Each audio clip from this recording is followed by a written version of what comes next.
Episode 189 for you guys today. With my co-host Fred Harris and our guest today, Manny Wilson, join in. We'll go ahead and get today's episode started.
What's up, Manny?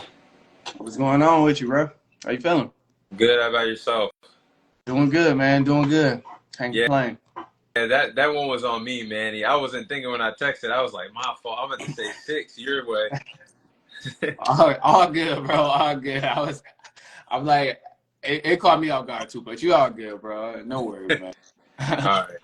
So I'll go ahead and double check Fred's still coming on or not, and we'll go ahead and start. Okay, for sure. You have a good New Year's and good holiday? Yeah, for the most part, good. I don't know how the weather is down your way, but we had I'll say something slight of a snowstorm yesterday. First time we got some in a while. Okay. Yeah, it's similar here. It ain't been too crazy, but it's just been windy and cold, man, per usual. But yeah, just cold. But the holiday was cool. I was actually back in Michigan for the holiday, so yeah. Oh, okay. That's what's up. Out there. Yeah, but it was dope, man. I ended up getting sick. I got the flu. It was rough for a minute. I saw your Falcons video. I said, "Dang, bro, going through it, and the Falcons going." Man, I could not count on them to help me out at all, bro. It was rough. It was rough, bro. I was struggling bad. Watching them. Yeah, but better now, though. A lot better now. Well, that's good then. What's up, Fred? How y'all boys doing? Good, man. How about yourself? I'm living good. It's been a while since we hopped on the pod. Well, since I hopped on the pod. Yeah. It has been a minute since we all been on here. Yeah. We got some good stuff to talk about tonight. Should be a good one. So, since us three are in, we'll go ahead and get started then. Man.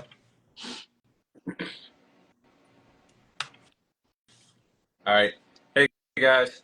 This is your host, Thomas Tyree, here from Onthehop Podcast. Today's going to be episode 189 for you guys today.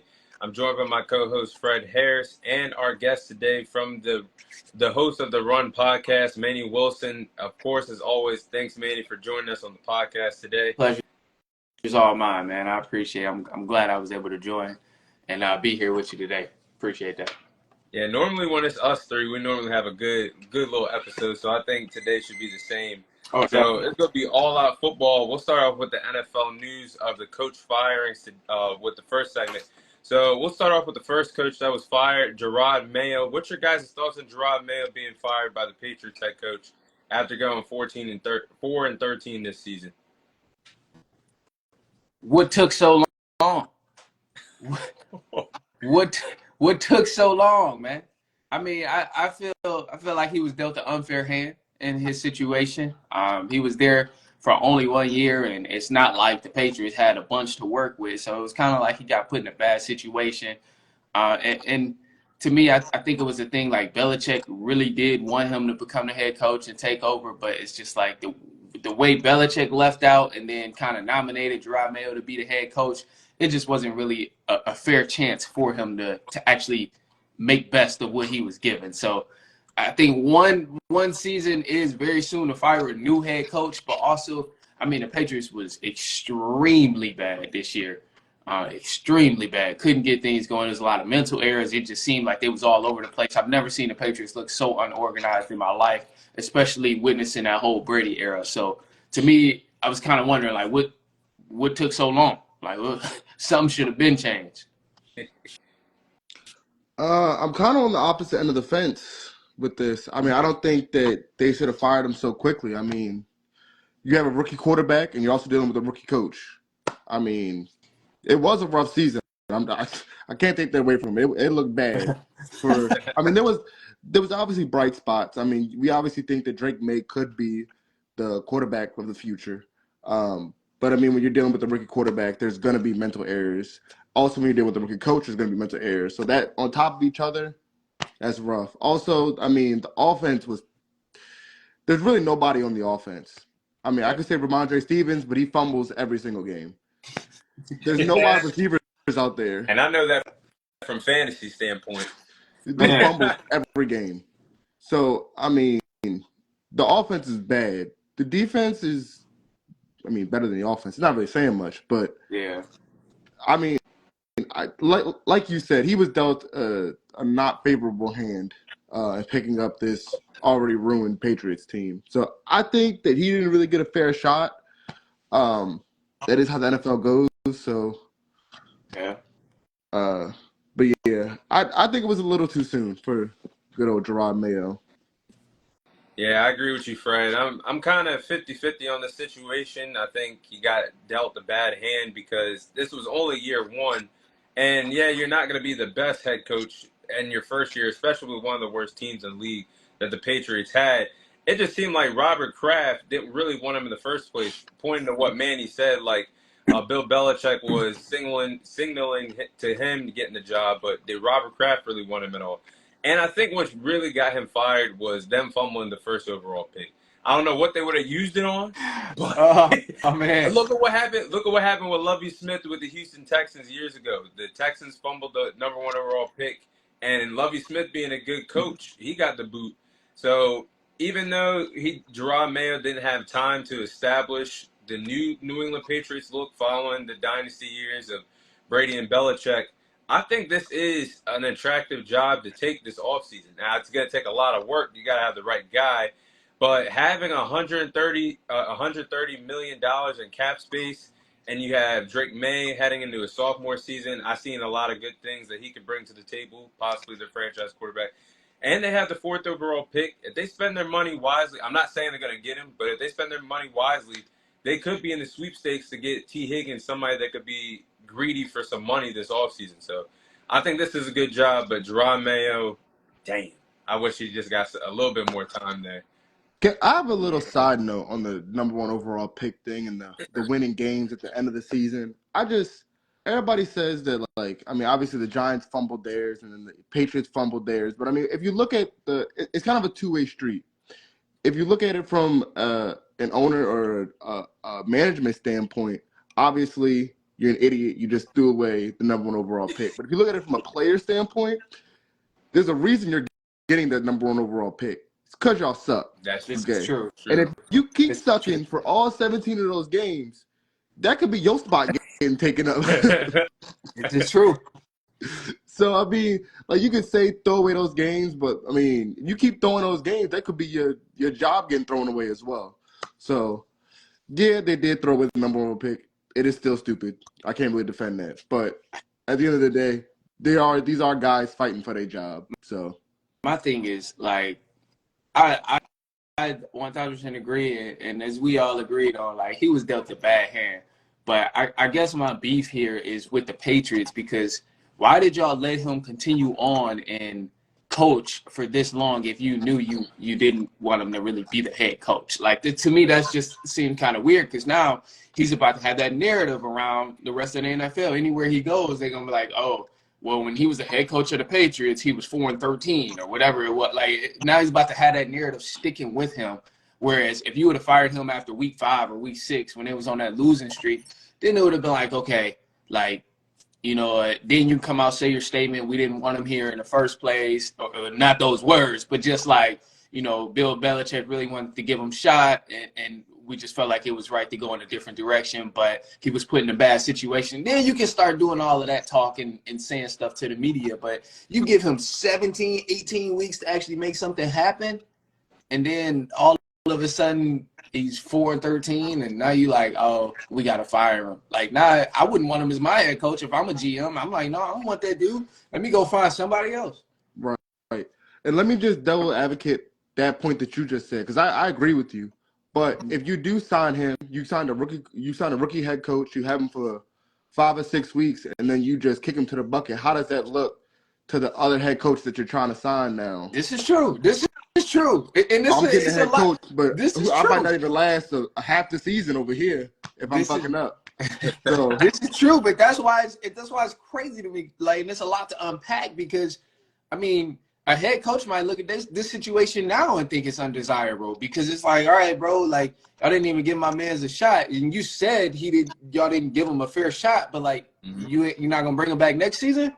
Like you said, rookie quarterback, no skill guys, defense is very subpar. Like, so it's like you're not even gonna give my man's a chance to like show himself and prove himself. So if I'm a head coach and you telling me, hey, you really want me to come over here, that's gonna be the first thing that go in my mind. Are y'all gonna fire me if I have another 4-13 season? Like, That's facts. like, can you bring some talent here so I can have something to work with, or are y'all gonna just fire me because y'all don't want to recruit nobody? Like, so it's weird, but I think it's a bigger picture than Mayo right now, and yeah. it does suck, man. I don't think it's a really right or wrong way to go about this situation, especially since he's only been there for 1 year. So that's tough. Yeah. Y'all had some good points, especially Fred with that first overall pick thing. From a player standpoint, you want that, but a GM standpoint, you really, I mean, I should say the players want the win, but the GM standpoint, I want that pick because you could get so much from it, even if you're not going to cash in the number 1 pick. You get some trade assets and get some some draft capital also. So see what the Bears did to the Panthers a couple years ago. Man, fleeced them. Fleeced them. Ridiculous. Fleeced. They still eating off that trade deal. Still eating off that trade deal. That was wild. O-line still shitty too. Crazy. Craziest part. That's a whole nother discussion, but they messed up their opportunity too. They folded, bro. I mean, the window's still open. The window is still open, and you got a rookie quarterback. Yeah, you ain't got a rookie quarterback, and they about to have, I'm pretty sure a top 10 pick this year again. Anyway, so yeah, because they went through 5 games. Yeah, they only won 5. Yeah, after start, that's crazy. It started off 4-2. Yeah, and then it got wicked. Started off 4-2, went on a long losing streak. They are who we thought they were. Yeah, crazy. That's a crazy crash out. Crazy way to fold. Next coach we got was Doug Peterson. He was fired by the Jacksonville Jaguars after going 4-13. What's your guys' thoughts on Jacksonville giving Doug Peterson the boot? I was never a fan of Doug Peterson. I'm not mad at him getting the boot. Even from back to the way he was treating his players. Wait, was it with the Jags? Where he was like kicking players and shit like that? It was something like that. I do remember hearing about it. Yeah. I don't know the guy, but I've heard nothing but bad things about him and his morality. So I mean, I'm not mad at him getting the boot. I mean, also he just doesn't seem like a good NFL coach. I mean, he was good in college, but I mean, from his NFL track record, he does not seem very good. Again, another guy with a not very good team. They do have a former number 1 overall quarterback who isn't really living up to the hype, but no, this is true. I still don't see him as being a very good coach. So, man, I put it this way: I think this definitely for the Jaguars, this was a solid move. It wasn't a loss. This was a blessing for them. Because now they open the door to another head coach who can actually utilize Trevor Lawrence and the skill guys that they have on that team. Because when we just finished talking about the Patriots and how they have a lack of talent on that team, the Jaguars, they have some talented individuals on that team, but they just cannot cook nothing up. Obviously, we know injuries played a big part, but when guys were fully healthy, they still didn't even win 10 games. And it's like this happened in multiple seasons where they couldn't get past the 10-game mark. And I'm pretty sure Doug Peterson has not gotten past 10 games in like the last 6 years of coaching. So it's crazy. And I think you go deep enough in his coaching history, you can search and find something that's good. But based on what I've seen in his time in Jacksonville, it has been nothing where I'm like, oh, this is impressive. Not the game plan, not the defense. Nothing necessarily has shown me, oh, this is very impressive.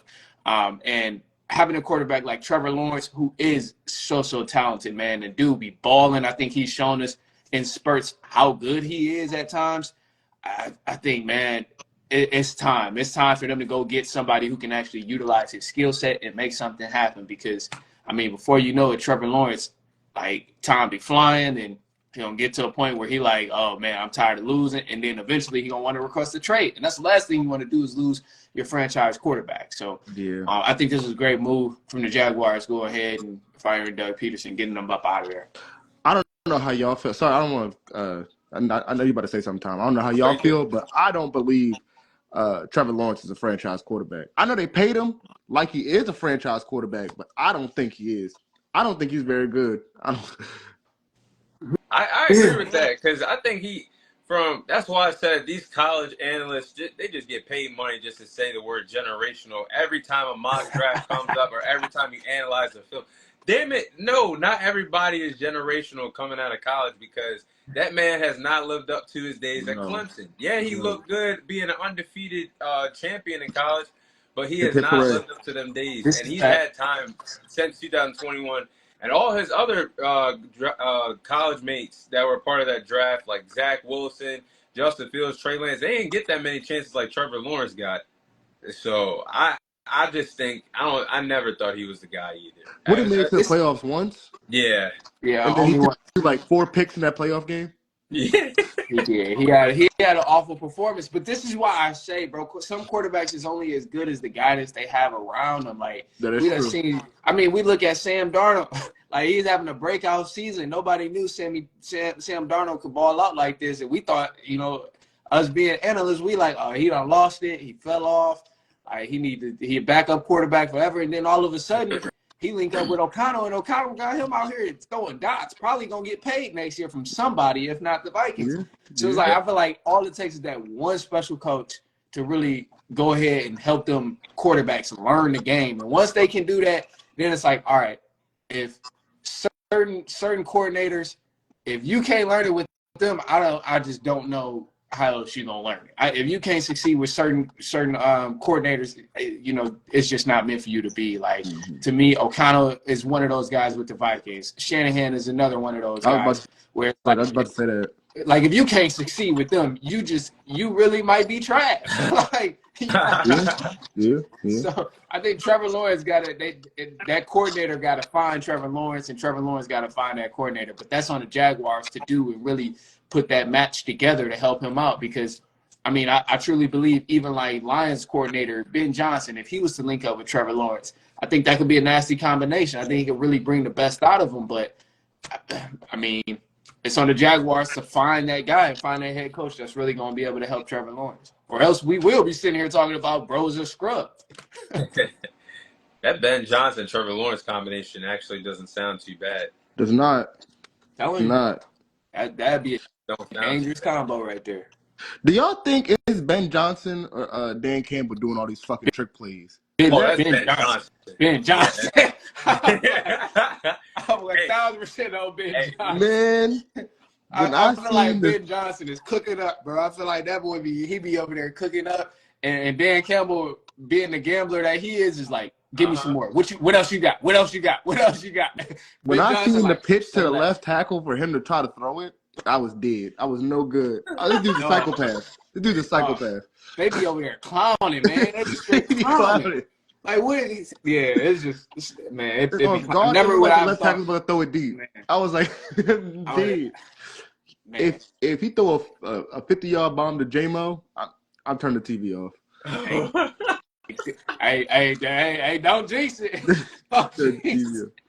You know, the bigger the game, the more crazy stuff they start coming out with. So, yeah, I think that's all Ben Johnson right there. That's why I think he's going to be a good coach. But for Doug Peterson's sake, I agree with y'all. I definitely agree that this was something that was coming a long time ago. I think he lost the locker room a long time ago. I mean, the Jaguars have had a record of 5 wins, 18 losses after starting the season 8-3 last year. And after starting the season last year, they missed the playoffs, finishing 9-8. So this has been a long time coming. It was just a matter of when. Like Fred said, other than that big comeback that Trevor Lawrence and Doug Peterson had a year or so ago in the playoffs against the Jaguars, come back 27-3, being gifted that game, because if you throw 4 picks in a playoff game, you're not coming back from that. So that was in a the big first half, downfall. he threw them joints in the first half, half. too, and that's when you're supposed to put your opponent away. Yeah. So other than that, his time with the Jaguars has been a failure.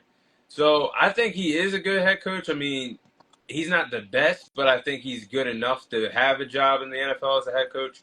He did win a Super Bowl with the Eagles, bringing them their first franchise Super Bowl with Nick Foles.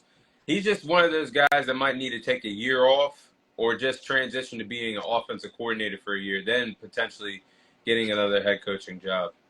I'm gonna say this about Doug Peterson, man. Yes, he did get that Super Bowl, but I think Doug Peterson is getting that Doc Rivers treatment.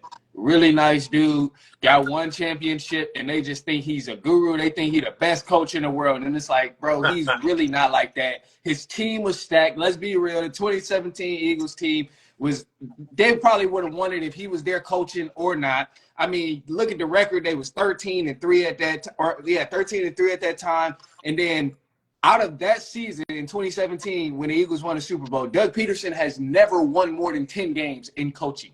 So I'm like, bro, to me, I'm like, that's a clear Doc Rivers treatment. Bro got lucky one time. He played with a dream-like team, and the Philadelphia Eagles won that Super Bowl, and now everybody's like, oh, he's magical. He's magical. And it's like, is he really that magical, considering he ain't been able to win 10 games since that All-Star team? So it's like, come on, man. That's my thing where I'm like, I struggle with Doug Peterson because I want to give him credit, but also just looking at everything he's been doing, I see nothing but like average head coach. I just see an average head coach that's just been getting job after job after job after job. Like it's wild to me. Damn, you actually have some good points right there. Maybe he might be the Doc Rivers of the NFL. Man, bro, don't be winning at all. Like, I'm actually hurt because I really rock with Doc Rivers, but it's true. I can't really say that. One championship, and that's it. He got the 1 championship, and bro ain't been back since. He ain't been back to the finals since. Been gone, just like Doug Peterson. 1 Super Bowl, ain't been back since. I don't even know Doug Peterson made it out the wild card. He made it out the wild. Yeah, I mean, Doc done made it out the first round too. Yeah. They got swept right after that. Yeah, they got swept.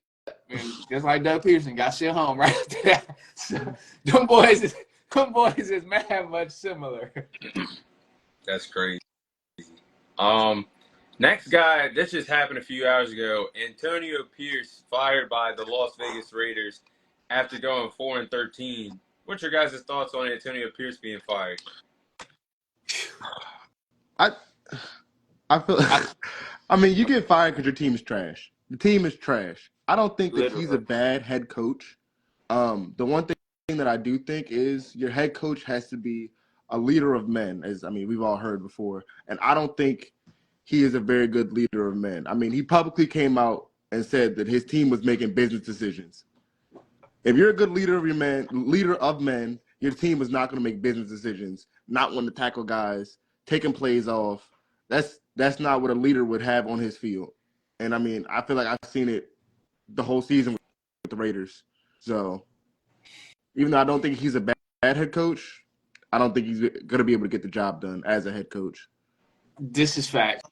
I agree with that, man. I like Pierce as like, you know, how can I say? I like him from a intensity standpoint of like what you want to see from your head coach. Like you want to see if your coach just lost or if your team just lost, you want to see your coach be pissed. You want to see the emotion He of was your definitely coach. pissed. Nothing is more annoying than like watching your team lose and then your coach just like, we'll try again next week. Then it's like, bro, come on, man. Like this dude, he don't even care that you just lost. So I love the intensity from him. I love the way he stepped up last year and like, you know, kind of put the team on his back. But also, let's look at the facts here. I mean, he did not have a good, successful season. He ran he ran Adams up out of there, got him sent to New York early, calling him out and stuff like that. So it's like, I think it's just kind of like you said, man. That's not good leadership. That's just not good leadership. And it's we don't know because we're not behind the scenes, but just stuff like that in media. I love that he's blunt about it. I love that he's going to be open and just say it is what it is, but also there's a fine line of being able to say certain stuff to the media, bro. Mm-hmm. Like it's just going to cause more corrosion and just cause more drama in a locker room. The more you really start to put all that stuff out there for the media to see it. And yeah, I don't think GMs or owners really like all of that stuff because it starts to just reflect on the rest of the organization. Yeah. As fans, we love it though. Let us get the scoop. That's why I say I'm like I Let love us it. get the scoop. I'm saying that's why I'm like I love it. I love that he like we got guys making business decisions and then all of a sudden Devontae Adams gone. So it's like I think the thing that really got Adams out of there was that quarterback. Yeah, I mean, yeah, that's another side you can say too is like, did he really get Antonio Pierce get a fair shot? Like with the team that he had, like one could argue and make the argument that he didn't get a fair shot, but even then, also, I think he had a more talented offense than some teams in the NFL. Like, I mean, Bowers over there. You got two tight ends that can make things happen, but obviously no quarterback play that's elite. But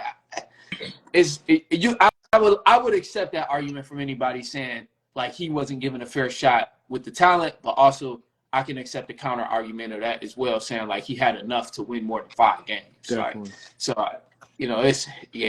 tough. He was in a tough situation for sure. Mm-hmm. Yeah, I don't know. I'm kind of on the fence about this, only due to the fact that this was his first full year as the head coach. He did go 4-13 this year. Like Fred said, you can't come out there and saying my players made business decisions. You can't do that. And then I look at when he was the interim head coach a year ago, he was passing out cigars for victories. This year he's kind of down in the dumps.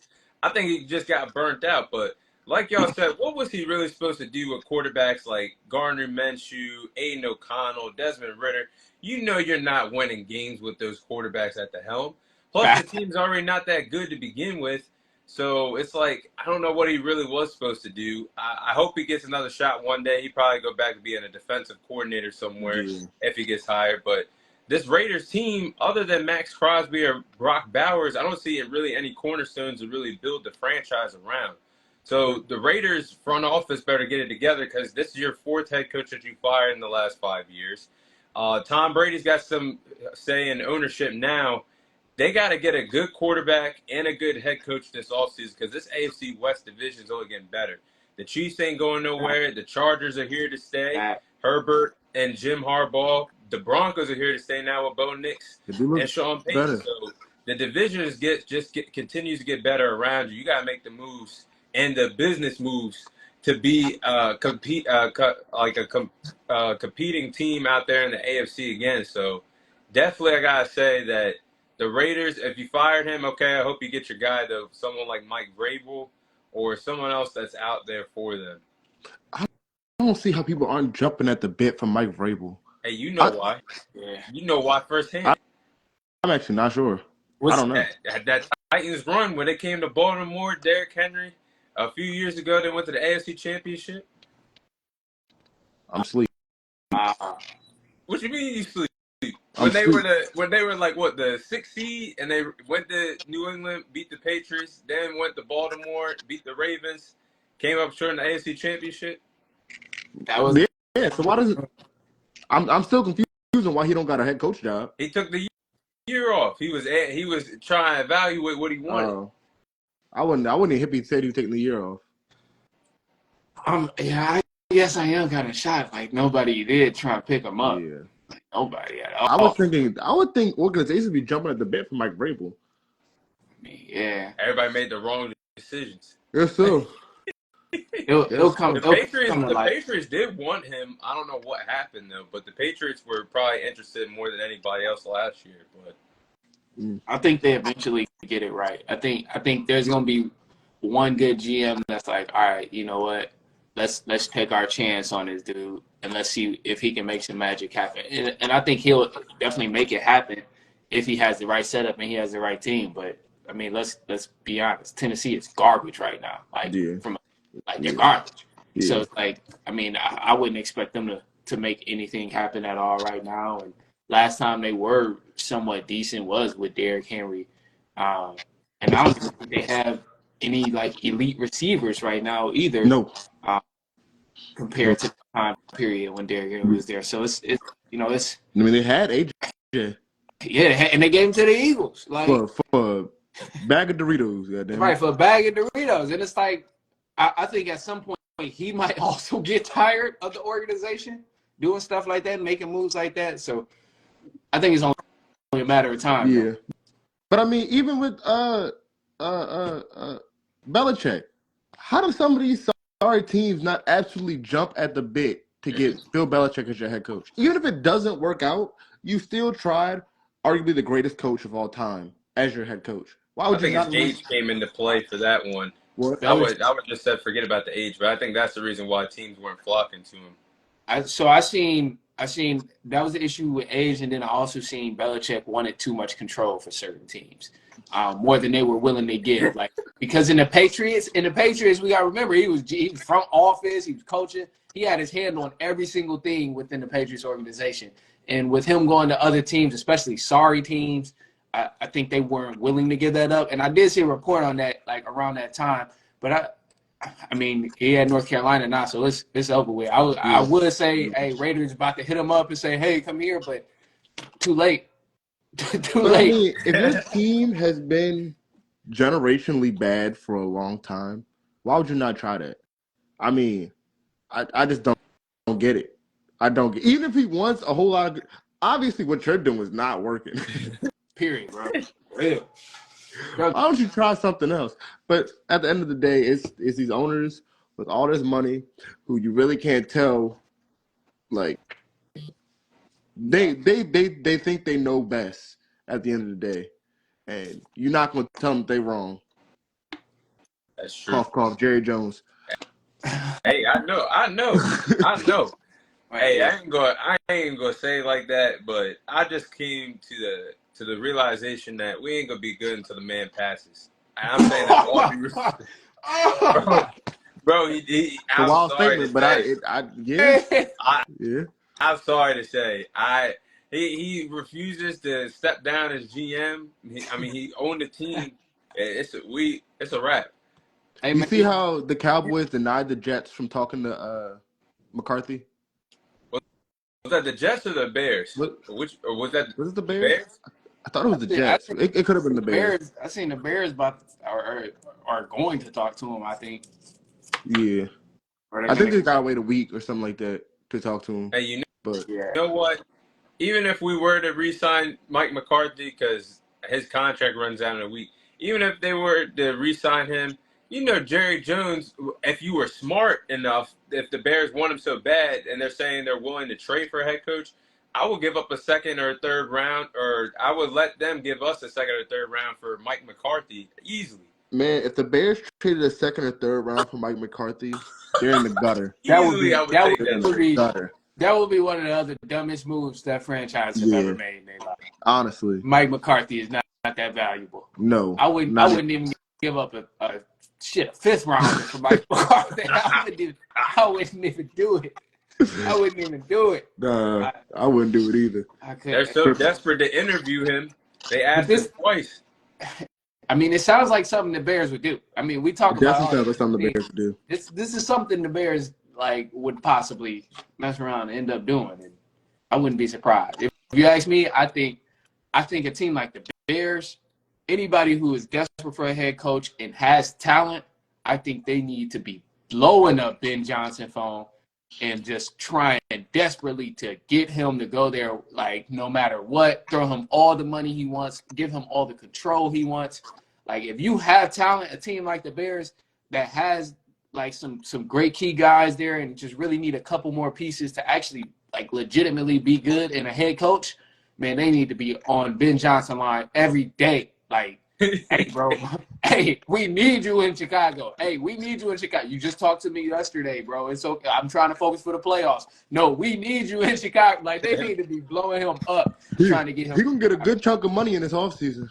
Yeah, he gonna get offered. I don't know if he gonna leave or not, Oh, I but think he's leaving this time. Yeah, I think he might leave.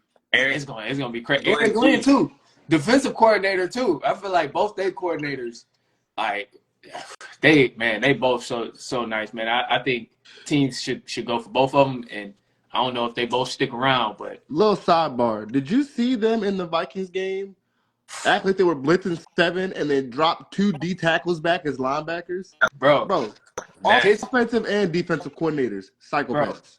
I'm saying them boys is demons. Them boys, it's crazy, man. I'll just say this to keep it quick because I know we getting off topic, but man, just the creativity that I've seen from both of them coordinators, offense and defense, they've set themselves far apart. Like they set themselves to be championship like coordinators, and that's exactly why the Lions at the number 1 seed right now.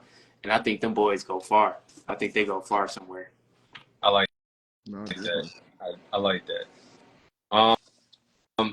So we're gonna move on to the next segment here. We're gonna be sharing the quarterbacks that we trust the most heading into the NFL playoffs. So there's a total of 14 teams. There's gonna be 4 quarterbacks that's gonna be missing off our list. Who are your guys' top 10 quarterbacks that you trust the most heading into the playoffs? All right. So we're going top 10 teams or top 10 QBs. Yeah. I got my list right here. You got your list? I'll let you go first, bro. I got my list right in front of me. We all know who number 1 is. Patrick Mahomes. Okay. All right. We straight. I mean, we straight. I can't really say anything about the dude. We've seen him do it multiple times. He has the most experience out of any of the other playoff teams, probably in total. But I mean, yeah, number 1 is Patrick Mahomes. Number 2 and 3 are kind of interchangeable. I kind of put 2 because I'm a bandwagon. I don't give a damn. Hate me if you want me to. Number 2, I'm going Lamar. Number 3, I'm going Josh Allen. They're pretty interchangeable. I wouldn't be mad if somebody had Josh Allen at 2 and then Lamar at 3. Both freak athletes. Both, I mean, y'all seen the seasons. Not really much to talk about. Sure. Number 4, I'm going Jared Goff. I think in his offense, all he has to do is just not mess up as much as being a playmaker. So I think he might have the easiest job out of the rest of the quarterbacks. Thanks.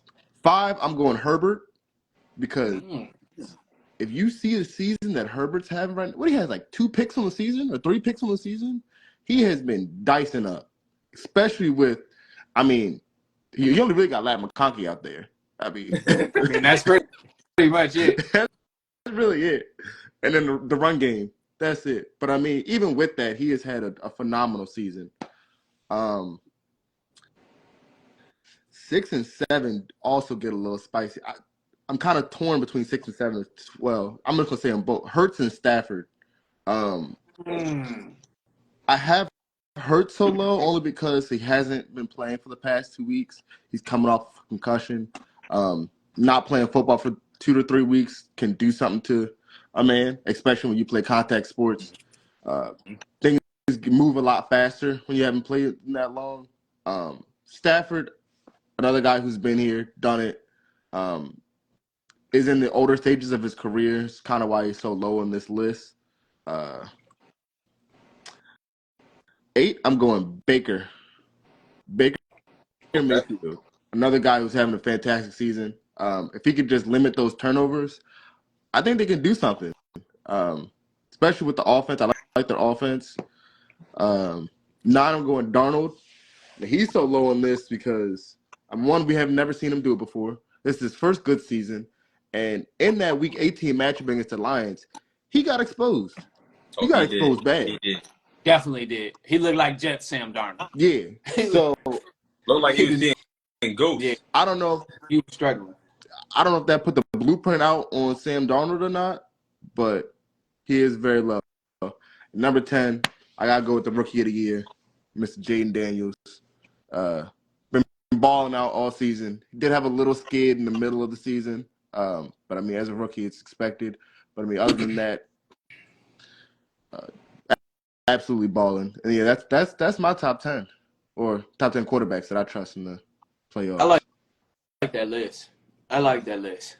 I think he did a really good job on that list. The only thing I would change on that list is Stafford. I got to change Stafford on that list. I know he older. You think he's higher but Stafford or lower? higher. Higher. I'm putting Stafford higher, man. I'm putting Stafford over Jalen Hurts because I feel like. See, that's where I was because they were in that 6-7 range. I didn't know. And I think that's a solid range considering everybody else, but like almost with Stafford, I almost even want to throw Stafford even higher, like maybe like 5 or 4 right after Josh Allen and Lamar Jackson. And I only say this because like Stafford is an elite quarterback. He has a lot of experience, and that man dots up. You don't catch Stafford having too many bad games or too many bad throws. Like compared to a lot of other quarterbacks that we see, like Jordan Love has had a shaky season this entire year. Bro has not looked decent. He's been looking raggedy as hell this whole year, pretty much. C.J. Stroud, love the way he's been playing, man. C.J. Stroud was amazing last year, but this season he's been raggedy as hell, has not looked decent. I mean, Russell Wilson ain't really no elite quarterback like he was back in the day. No. Baker Mayfield and Matthew Stafford, those two guys, I feel like they're big threats because they're one of the most consistent, especially in their conferences at the NFC. Like looking at the NFC, we've seen Sam Darnold. I mean, he's been balling, but he got exposed. So now it's like, whoa, is he really as consistent as we thought he was? Is he really who we thought he was? Whereas Stafford, we've seen Stafford in the playoffs ball out on multiple occasions. It's like, oh, shit, yeah, he's really that guy. Baker Mayfield, another dude.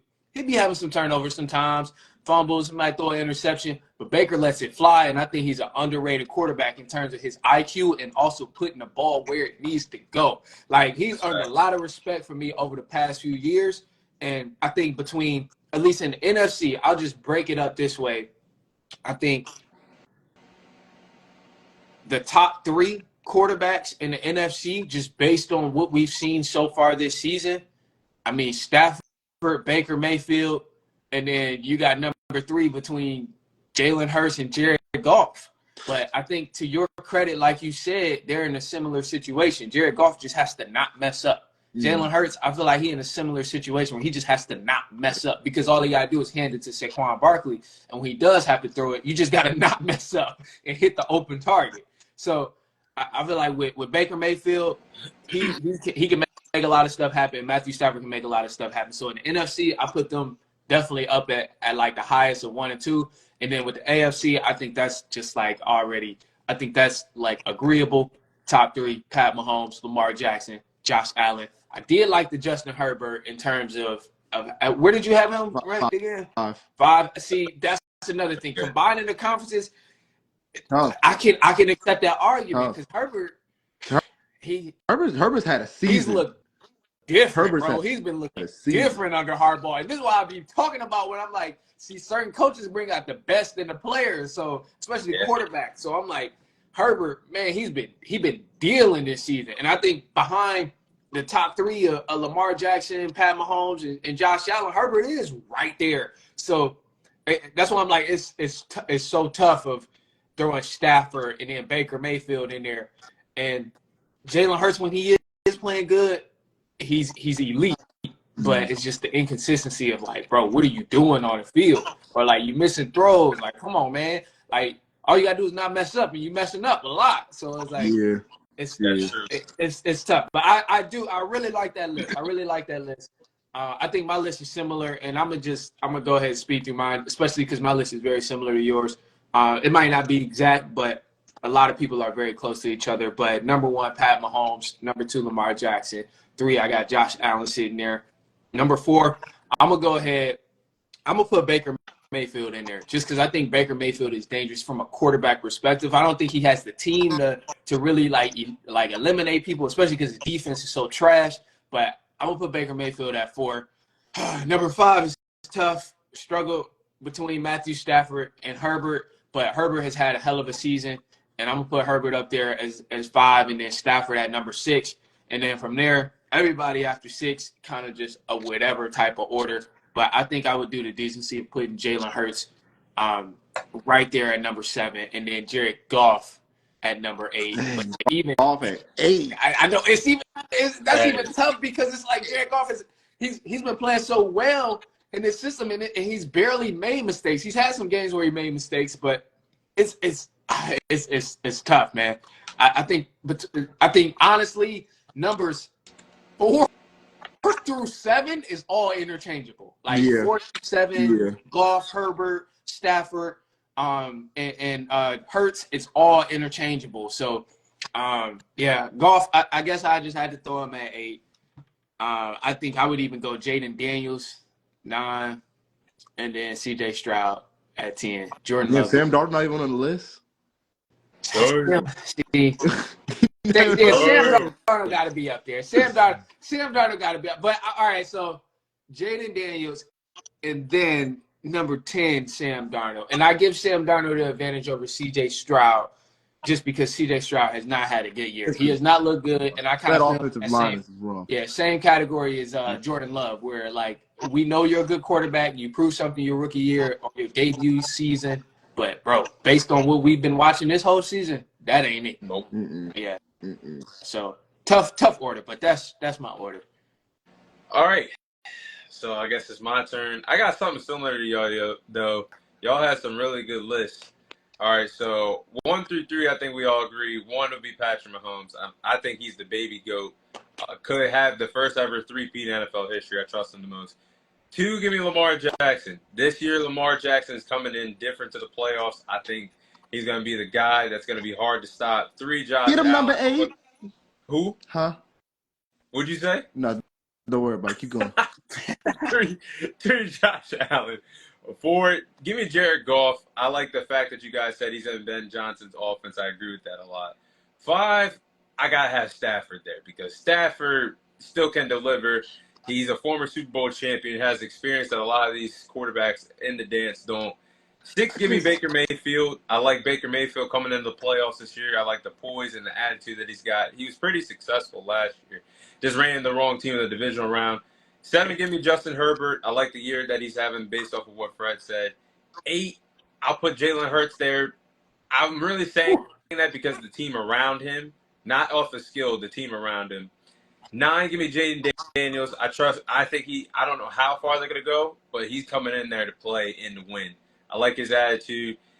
10, give me Sam Darnold. I really didn't want to put him on this list, but I have to based off the year he's had. But I'll say that later on. I mean, in the wild card game. Everybody talks about the team that's around. I mean, Sam Darnold has a goddamn team around him. I know. This is true. You mentioned like Jalen Hurts got a crazy team. Sam Darnold has a crazy team around him, bro. Yeah. I mean, he has arguably the best wide receiver in football.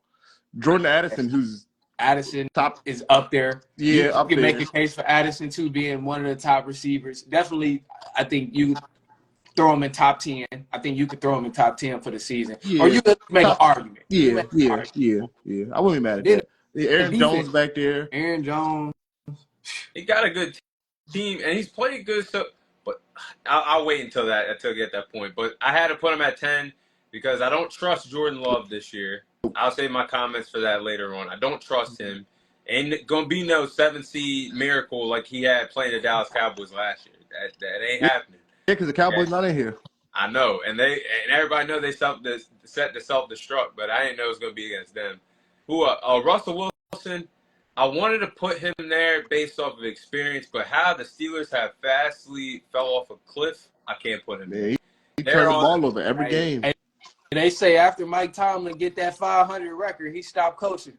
They go on cruise control. They say he get above 500 and be like, all right, good season. All right, y'all boys good.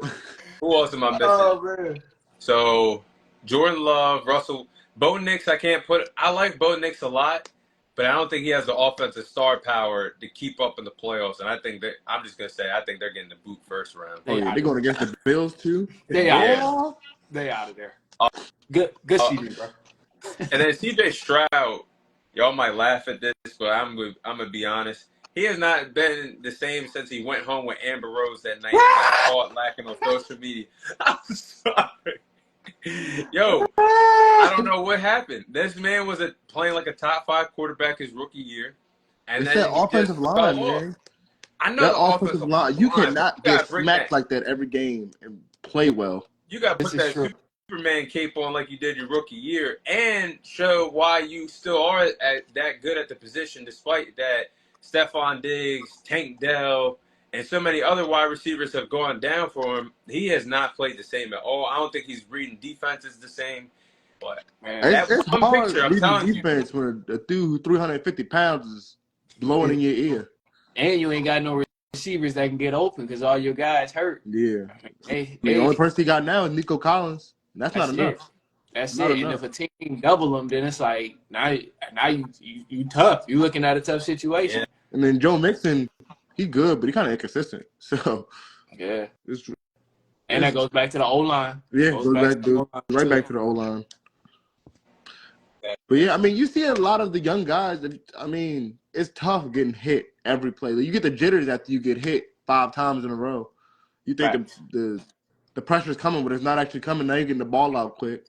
Yep. Now you paranoid. Now we throwing picks. Yep, you know somebody right there breathing on your neck. So look at Kirk Cousins.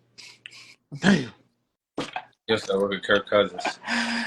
Hey man, I'm glad he got sent to the bench. Side note, you was super high on Kirk Cousins at the beginning of the season, though. We got it. Yeah. Hey, that fall off Fred though was crazy. Fall off wicked. The same, bro. He was nice like the first 6-7 games. And he faded away quickly. First five weeks of the season, I'm like, you know what? Keep it up, and Kirk, you might end up in the MVP conversation. Like first 5 weeks was crazy. Remember, he threw for like 500 yards one game. Like he was dotting up. The offense looked good, and then all of a sudden, bro just forgot how to play.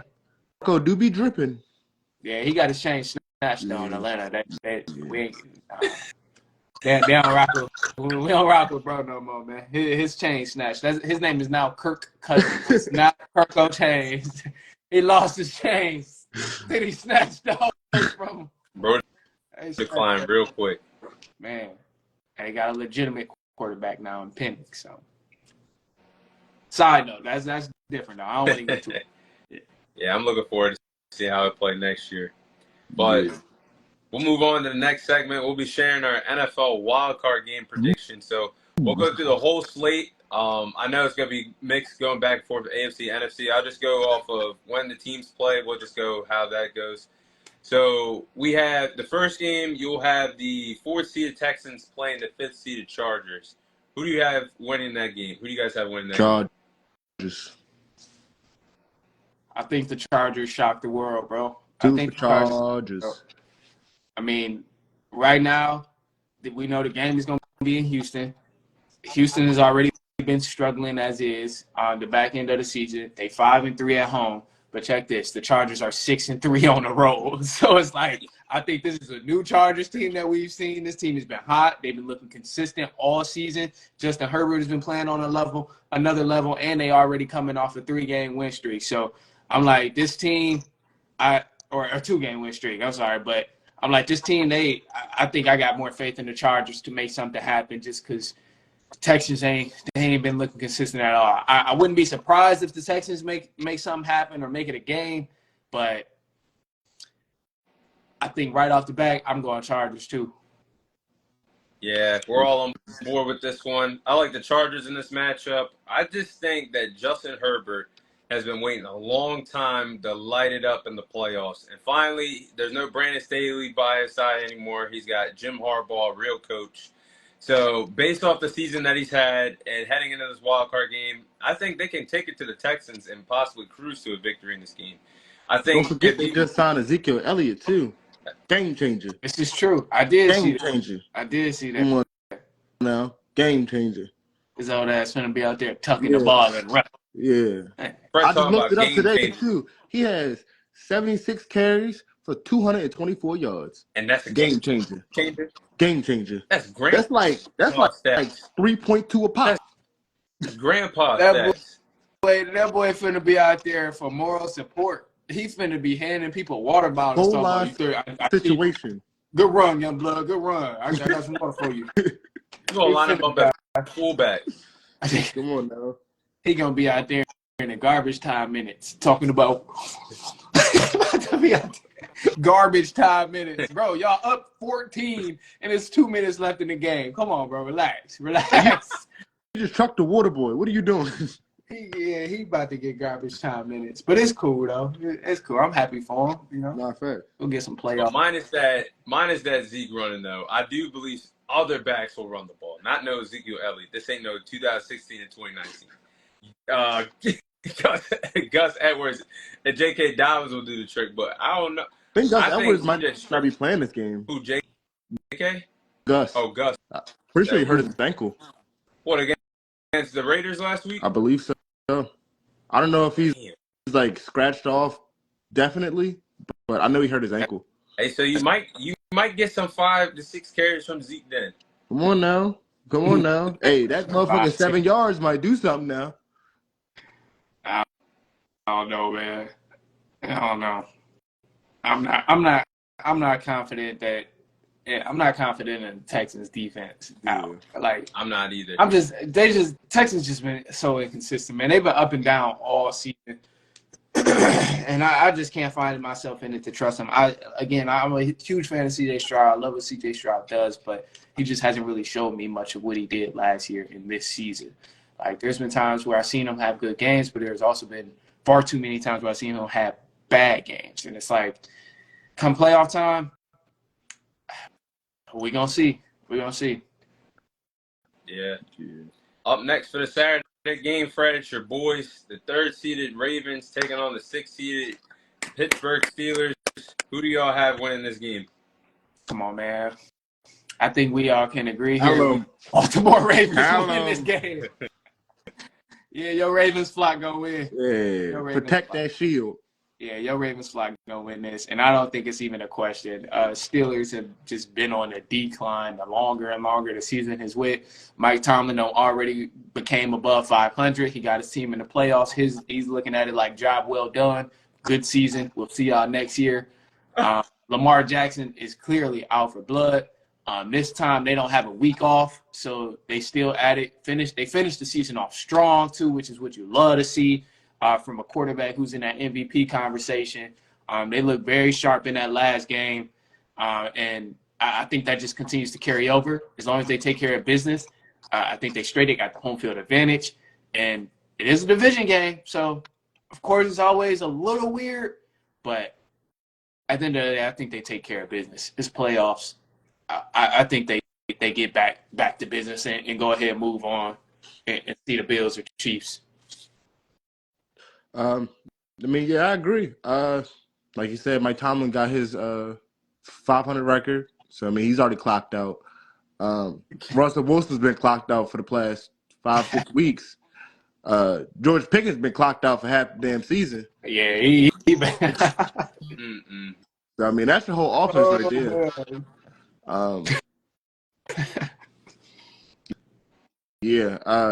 So I think the Steelers are really on a downtrend right now, as the Ravens are on a uptick, especially going winning the last 4 games before the playoffs. You always love seeing that going into the playoffs, going in on a high. So yeah, I think everything forwards for the Ravens.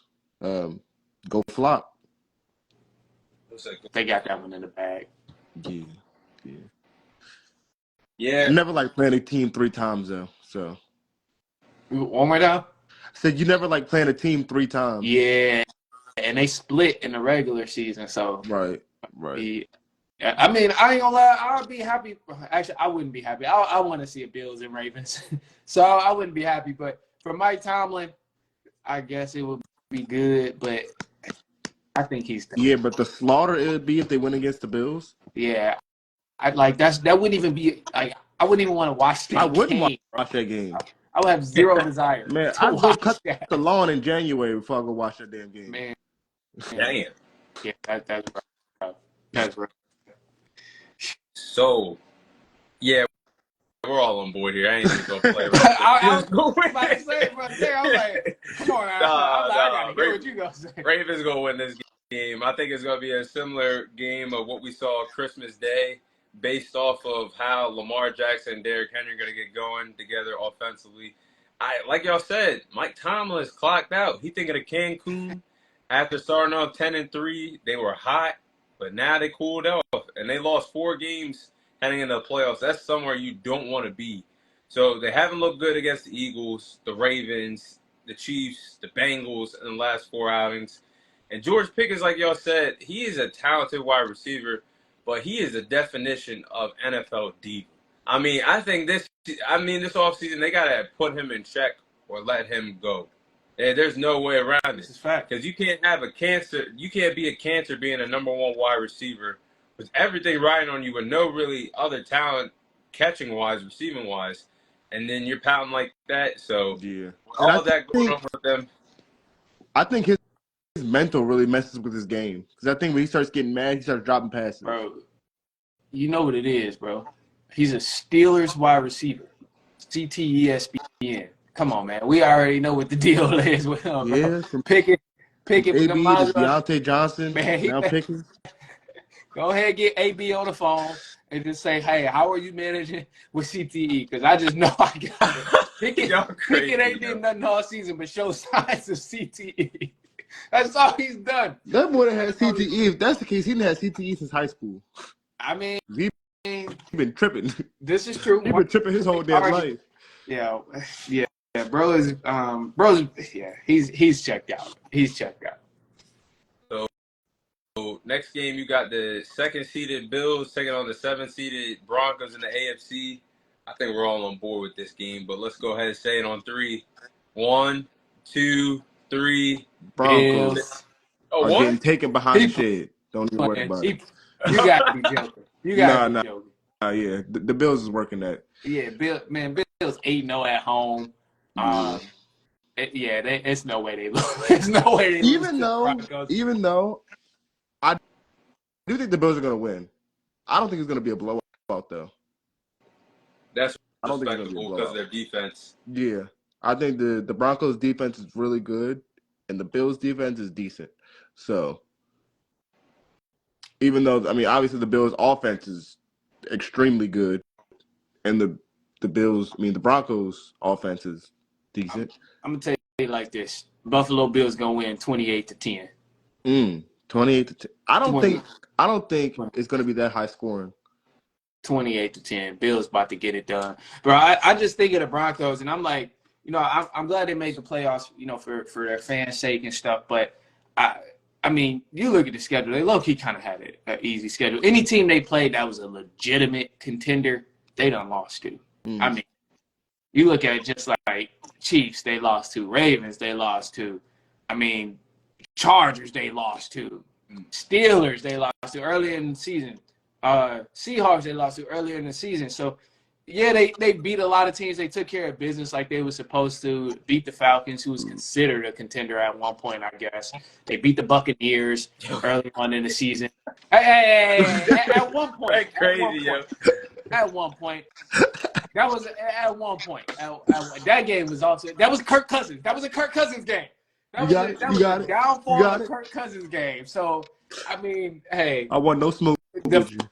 Falcons pretty much gave them the game. They said, "Oh, all right, you know what? Y'all trying to get to the playoffs? Bet I got you. Let me help." I mean, I even think the Falcons lost that game more than the Broncos won it, bro. Because I ain't even gonna go into detail about what Kirk did. But whole point is, anytime the Broncos have played like a legitimate contender in the AFC, BTA Bring me my belt. Yeah. or that belt. Like I said, I think the Bills are gonna win. I just don't think it's gonna be I see like a 20-13. Oh no, that's too close. I see Too 20-13. close. Maybe 20. I need 25-13. I think Bills definitely win by more than 10 points. Sports I think. wise, that sounds like a good line. I know. I was just honestly thinking that. I'm like, damn. Let me see what the Let's line use is. for a 24-13. Okay, Bills right now is minus 8.5. I'll take that spread. I think that's for sure a good spread. I'd be shocked if But I'd be 500 on the Broncos money line. Broncos. I see our boys in Cancun. Yeah, boy. You want to know how to lose some money? Bet Broncos money line.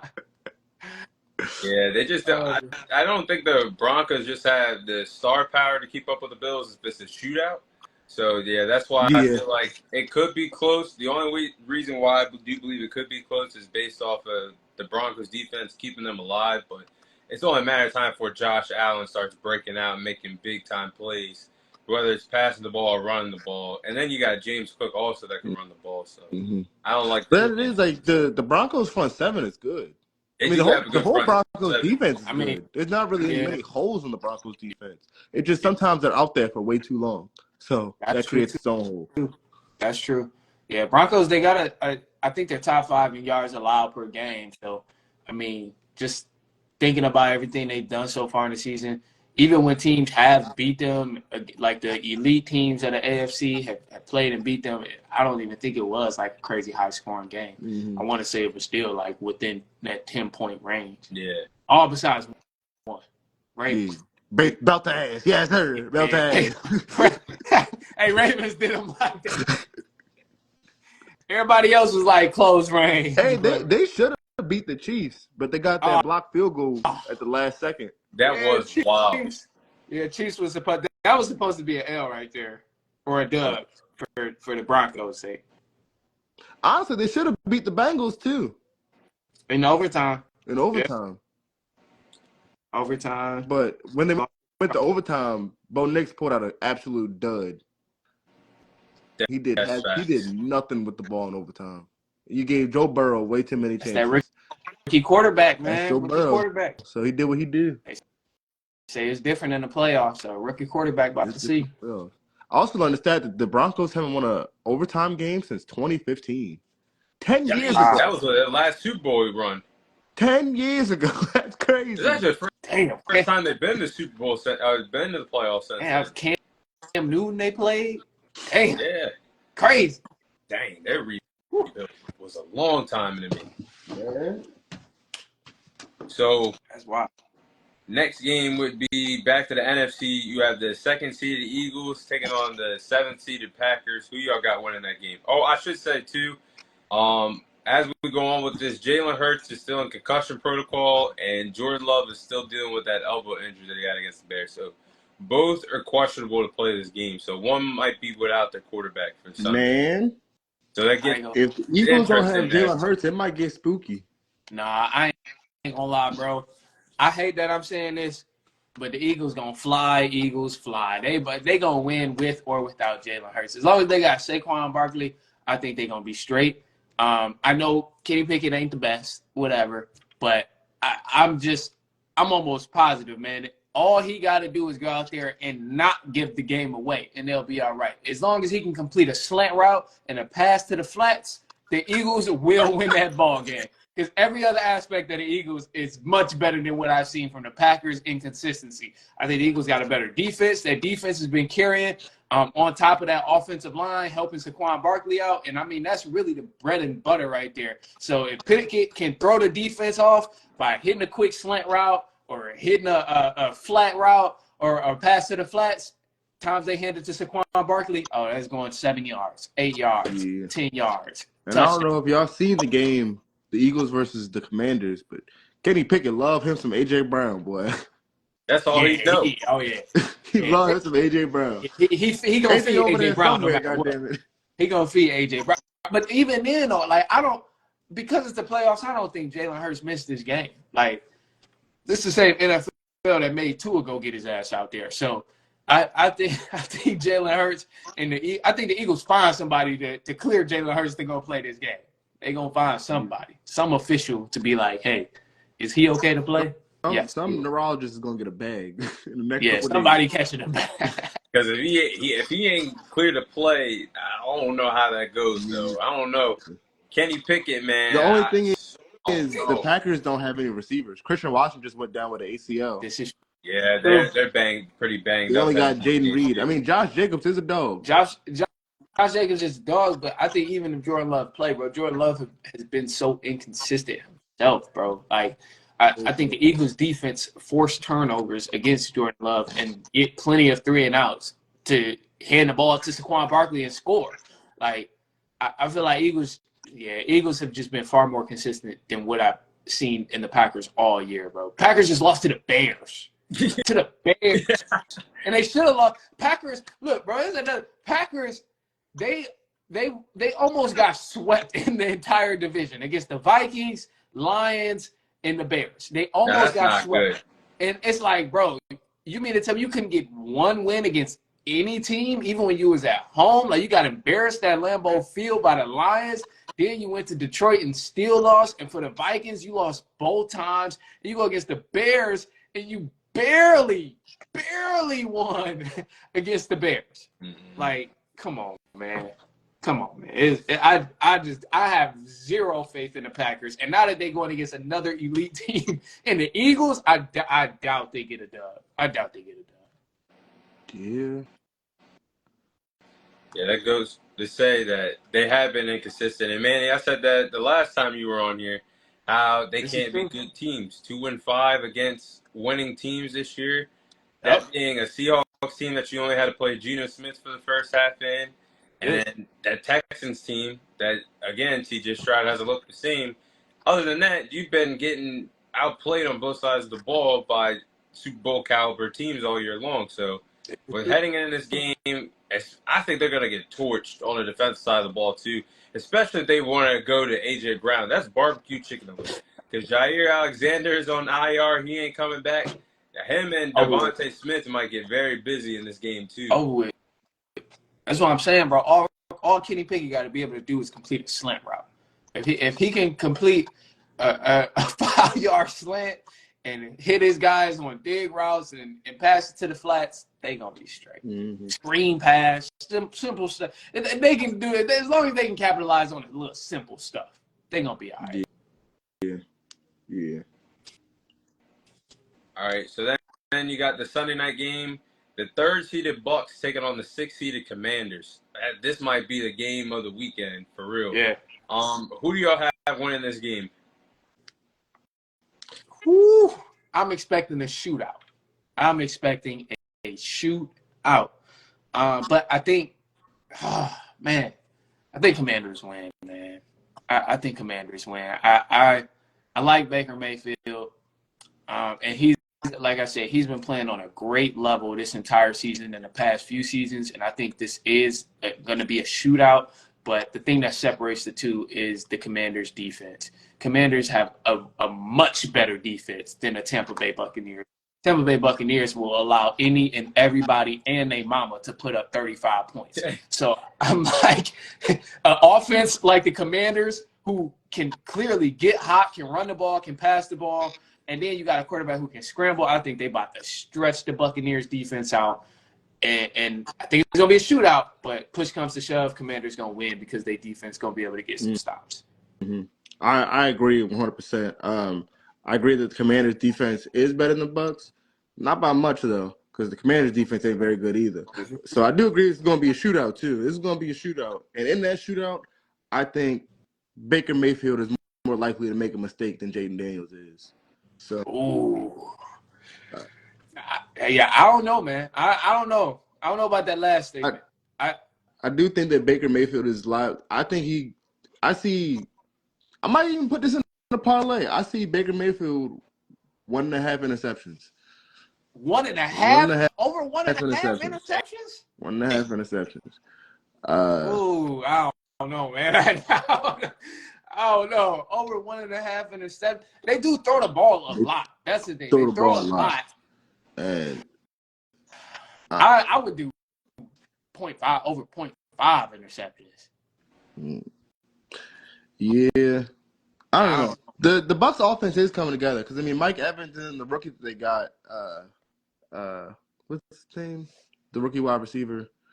I gotta go look. McClellan. They got a dynamic duo in the backfield too, though.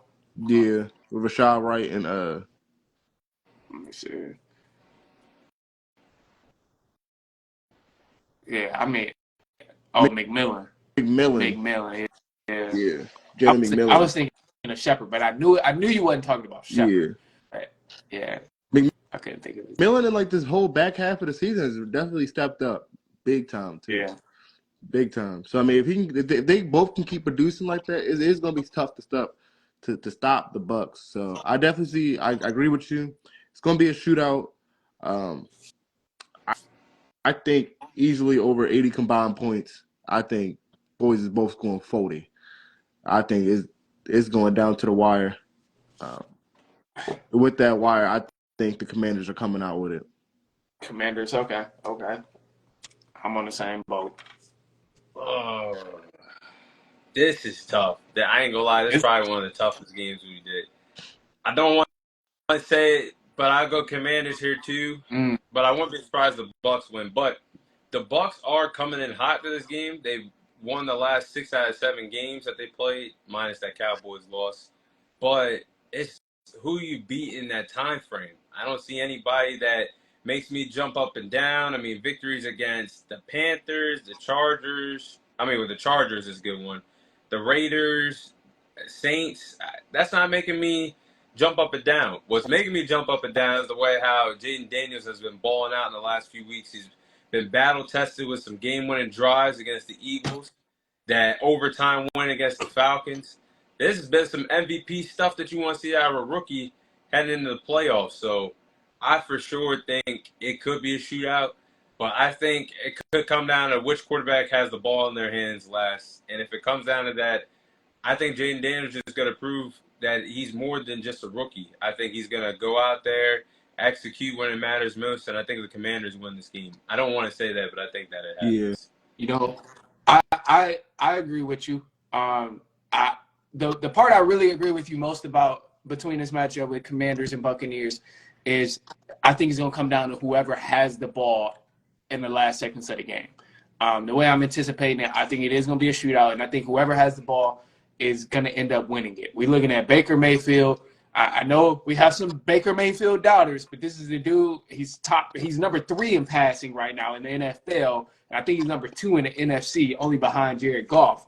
And then he's going against an elite defense in the NFC as well, because Commanders are also top 5. So it's like I think it comes down to whoever has the ball last. Like you mentioned, if Jaden Daniels is the one with the ball on the game-winning drive, then maybe we might see the game wrap up and end right then and there. And if Baker Mayfield is the one with the ball on the game-winning drive, I mean, I've seen them do it multiple times this season, and I think they get it done. But I think the biggest part here is going to be not necessarily who can show up on offense and what quarterback outplays the other. Is going to be what defense shows up first and actually makes a stand. Because if we see the Buccaneers defense come out and turn the page and really, lock in, they getting stops, 3 and outs, then I think we see the Tampa Bay Buccaneers win. And same for the Commanders. If that defense steps up and lock in and shut down the Buccaneers for a moment, then we're going to see the Commanders win. But I think the defense is going to be the key story here. It's going to look fun, and it's going to be, this quarterback did this quarterback did this, but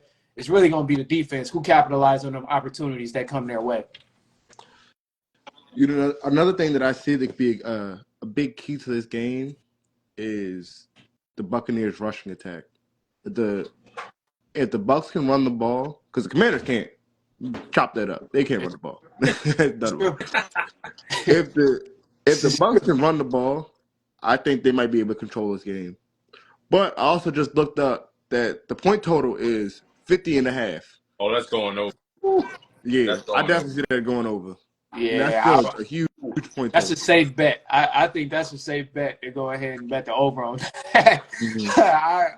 Yo, I just realized that we about to get another Mike Evans versus Marshawn Lattimore Yes. matchup, yo. Yes. One more. Oh Turn me up. my! One more. Turn me up. That might be the deciding factor. Also, why the Commanders win. I ain't gonna lie to you, them boys be battling And out there. One two more. players ejected. They thought, yeah, 2 players ejected right to there. They thought it was over when because he left New Orleans. No, the stakes just got a little bit higher. That's all it is. Oh, I just realized that. Damn. Yeah, I'm going Commanders now because he can throw him. He can get. That's the only corner. I think Mike Evans is a Hall of Famer, but that's the only corner that knows how to get in his head, yo. And Bro, Marshawn I don't know Lattimore. what he be doing. I don't know what he be doing to Mike Evans, but that man, he be having Mike Evans hot. He be having Mike Evans hot, bro. Every game. That's gonna be a legendary matchup. Final game for the wild card. Back to the NFC, 4-seeded Rams taking on the 5th-seeded Minnesota Vikings. That'll be the Monday Night Football game. Who do you guys have winning this game? Now this is another tough one. It's a tough one, but Personally, let's keep it a buck, man. Let's keep it a buck. We've been kind of hinting at this all day. Let's go with the Los Angeles Rams. Rams gonna win this game against the Minnesota Vikings, man. And I mean, hey, bro, let's keep it a buck, man. I say the Rams is gonna win because the Rams are at home. They're at home in LA. So not only does the Vikings gotta go on the road, but they gotta go on the road and play Matthew Stafford at home. And Matthew Stafford finally has some healthy receivers. So he's already been killing it up to this point with barely any receivers, and now he got his guys healthy again. I don't I'm know going if Matthew Cooper Kupp is healthy right now. I don't know if you've seen him in the last 5 or 6 games of the season. Dude had He's like still. 2 targets for the last 6 games. I mean, this Kind of is getting true. wicked. This is true. He ain't been getting a lot of touches, but I mean, that's a dude you don't want to take the risk on. You don't want to take the risk on Cooper Kupp. And then even if Cooper Kupp is still not feeling well, you still got Puka Nacua, who, I mean, dude's been on a tear himself anyway. He was So on my fantasy team. I was loving it. yeah. I know all too well. I know all too well. But no, man, I think Rams go ahead and pull off the upset. And I mean, Vikings is coming off a nasty loss. And this is gonna be a tough game to bounce back to. Just going to see Matthew Stafford. Oh man, on the road. This Yeah. I think that's gonna be tough. I still went with the Vikings because I like the Vikings defense. You loving your Matthew Stafford over there, and it's commendable. I don't think he's a bad quarterback by any means. I don't think he's the quarterback that he used to be. Um, I think he's on the back end of Father Time. Pause. That was kind of crazy. Hey, yo. Hey, yeah, that was fine. It was crazy. But yeah, I do think he's on the wrong end of time. And I think the Vikings defense is very good. So I think that's going to give them a lot of trouble. And I don't know if the Rams defense is stopping the Vikings offense. Nah, Yeah. Rams. I think the Lions gave the blueprint to how to stop Sam Darnold. They just ran a lot of blitzes at him. That boy was seeing ghosts again. Yeah, damn it. But yeah, I don't think the Rams have the corners to match up man on man with Justin Jefferson and Jordan Addison. It's gonna be tough. Yeah, it's I gonna think be that tough. part that is a big concern. Is Rams defense is garbage. That's another defense that will let anybody and everybody and their mama put up 30+ points. They gonna allow it. They gonna let it happen. So I think that's a great point right there. That concerns me in terms of me choosing the Rams. Mm-hmm. Yeah. I'm gonna go with the Rams here. I I saw upset here. I think it's coming. I just think it's come down to which quarterback has the experience in this game. I'm looking at Matt Stafford, and he's a former Super Bowl champion. Then I'm looking at what Sam Darnold just did last week, and that was not good at all because not only did you go 18 for 41 passing with only 166 yards in a playoff atmosphere game where you could have had the number one seed with a bye week, you could have won the NFC North, and instead you just got a game against a veteran team in the Los Angeles Rams that just won it a few years ago, won it all a few years ago. So I don't like the matchup. And Fred, like you said, the Lions had the blueprint of giving Sam Darnold the blues all night long, blitzing him. That's what the Rams did the first time they played the Vikings. Sam Darnold wasn't looking too comfortable in the pocket the last time they played against each other. The front seven was getting to the front seven that the Rams have were getting home to Sam Darnold. Did have the questionable face mask safety at the end of the game. But for the most part, they did their job and they stopped the run. So I think they could do this in this game. And Sam Darnold, I hope he plays better because he deserves his money this offseason. But this is going to tell us a lot about Sam Darnold in this game. But I got the Rams winning. I ain't mad at that at all, man. I think the Rams get it done too, bro. And I mean, I know it's a lot of talk about, Stafford, like, he might not have the receivers. His defense might not be there. Look, man, I think a lot of y'all forget when we talk about Matthew Stafford, this is a dude, none of that is unusual to him. This man spent over 7 years in Detroit where he was dropping bomb after bomb after bomb, leading his team on game-winning drives, but the defense was just not letting him win anything. So I think Stafford he's used to not having receivers as targets. He's used to not having no offensive line protection. He's used to not having a defense to close out games. I think Stafford. This is why I'm like. Stafford always had receivers. One more time. Megatron. Yeah, Golden Tate. Don't sleep on Golden Tate. Golden Tate was nice. After Megatron retired, he had some dry years. Years. Percy yeah. Harvin. They gave him Reggie Bush. Yeah. I'm like, they gave him some watered down guys after Megatron was out of there.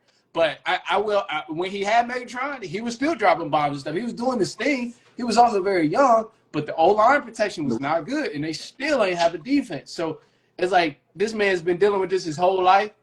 We seen when he finally had a great defense to help him out, he won a Super Bowl. Not saying Rams about to win the Super Bowl. That defense is nowhere near as good as that Super Bowl run. But just the fact, like, the dude's game management and his experience, like you were saying, Thomas, like, man, it makes a huge difference. And that's why I'm like on Stafford train. It's like, bro, he done put a lot of years into winning games. So I think push come to shove, he gonna take this one too. That's just one of the situations where you just get a bad hand based off of who you got to play in the first round. And it's unfortunate because a 14-3 team, you shouldn't really say they're gonna lose in the wild. They shouldn't even be in the wild card. But it's just the way how the NFL goes.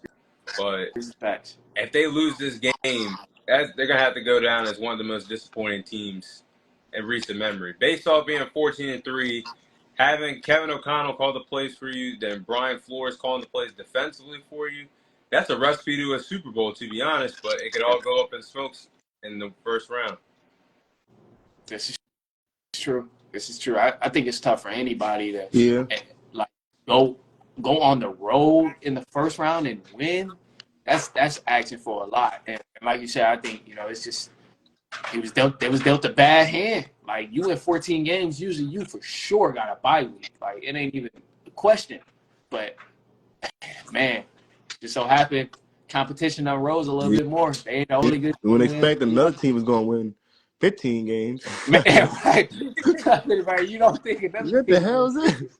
Like, right, for real. So, granted, in that game, Jared Goff didn't look very good either. Nah, Goff got saved by his team. He got saved by Jahmyr Gibbs.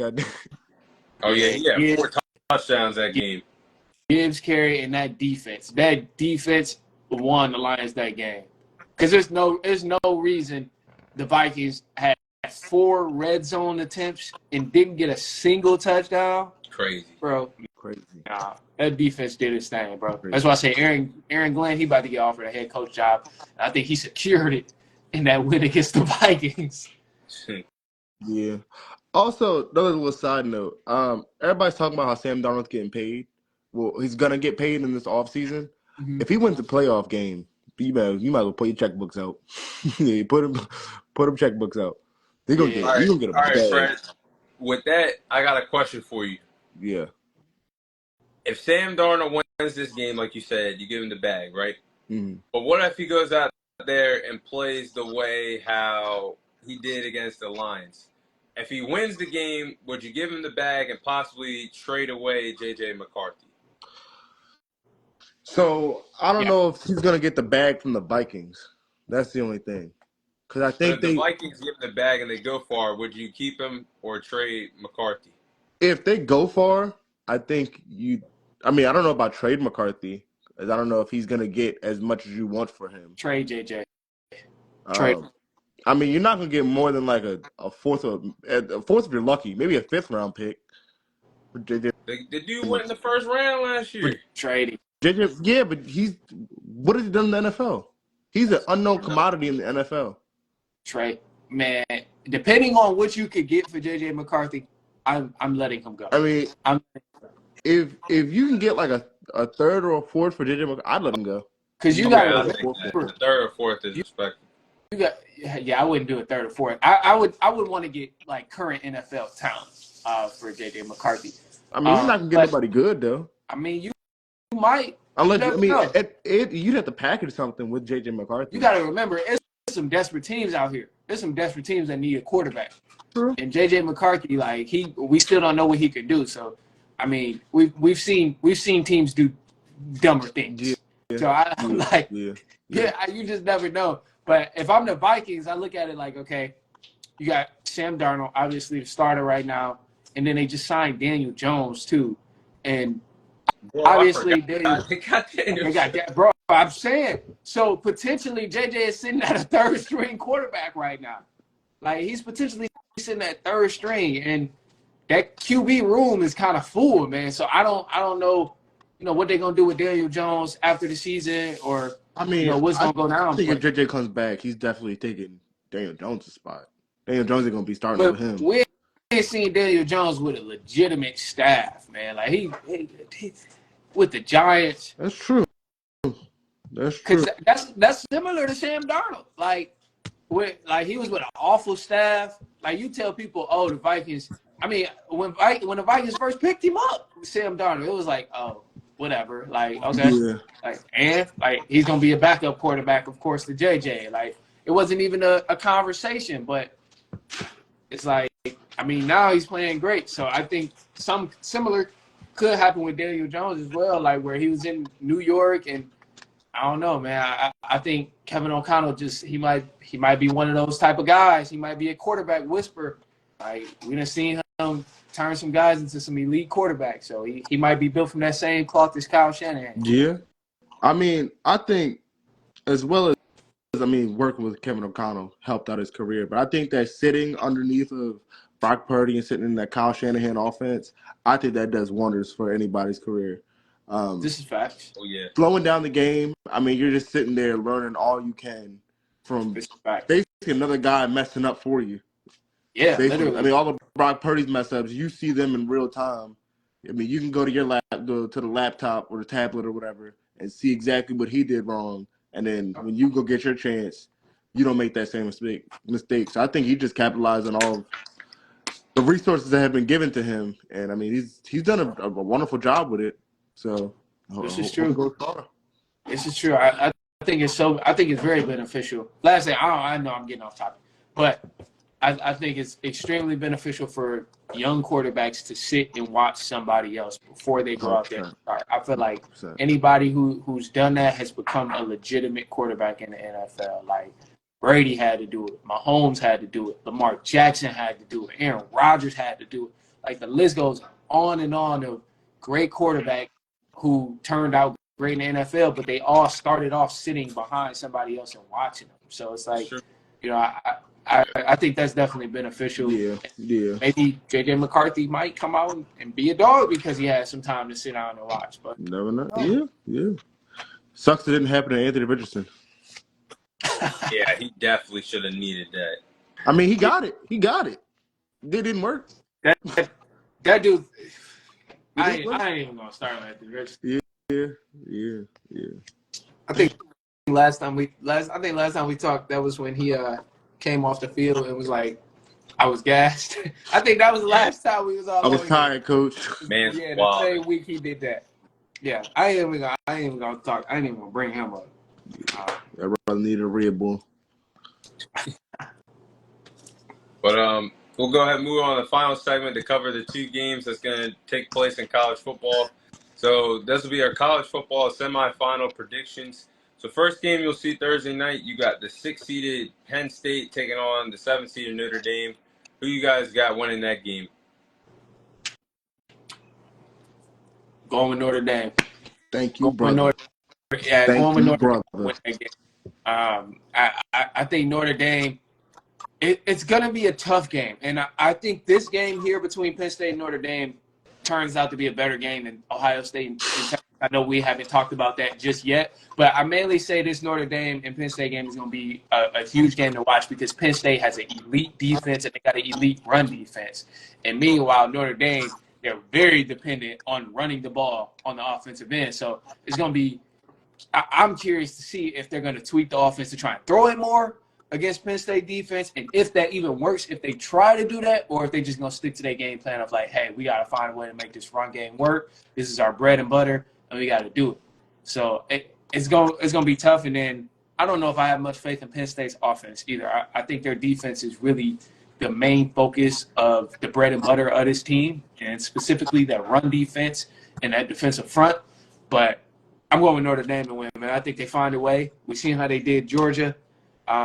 Georgia was struggling all game, and then in crucial moments in the red zone, Georgia could not find an answer to get the ball in the red zone. So I think they've played some competition, whereas Penn State haven't really played no competition up to this point. They've been kind of on cruise control. Had the easy road of SMU, then had the easy road of Boise State, which both turned out to be blowouts. Good for the morale, of course, but also it's not good when you got to go against some dogs in the team who's been playing against dogs up until this point. So I'm going Notre Dame for the win. Yeah, I mean, I agree. I was going to say that Notre Dame's battle tested. So I mean, they've played up against competition. I also think that Penn State has played against. I think that Penn State just whooped their competition. I don't think they've just had the easiest road. I think they just took some guys behind the shed. I think it took some good teams behind the shed. I still think Notre Dame's gonna win. Only because I have more faith in them, but I don't think Penn State has had as easy a road as you say. Man, come on, bro. Man. SMU, Boise State, come on, man. That's Come on, nice. bro. You're a Big Ten team. You're a Big Ten team. You're supposed to be playing SEC schools. You're supposed to be playing Ohio State, Michigan type of schools. But Boise State and SMU, come on, man. Let's be real. If this wasn't a 12-team format, we wouldn't even be having a conversation about SMU and Boise State. Yeah. We wouldn't even be worried about them. They got tossed to the curb. That's an easy route, man. Yeah. That's an easy route. Yeah. I can't let you get away with that. I can't let you get away. I can't. I can't. Yeah, I'm going to go with Notre Dame, too, due to the fact that, Fred, I don't even know why you said that. Boise State, SMU was cakewalks. I can't, man. My fault. They were cakewalks compared to Notre Dame. They were battle tested. I will give you that. They beating Indiana and Georgia to get to this point. But I just think Notre Dame is going to be the more physical team. That's a lot to ask for, but I think they have the momentum hanging in this game. I think they're going to run the ball against Penn State's front seven, which does do a good job containing the run. They contain Ashton Genty well in the Fiesta Bowl pretty good, but I just like the backs of Price and Jeremiah Love and the RPO game going with Notre Dame running it with Riley Leonard.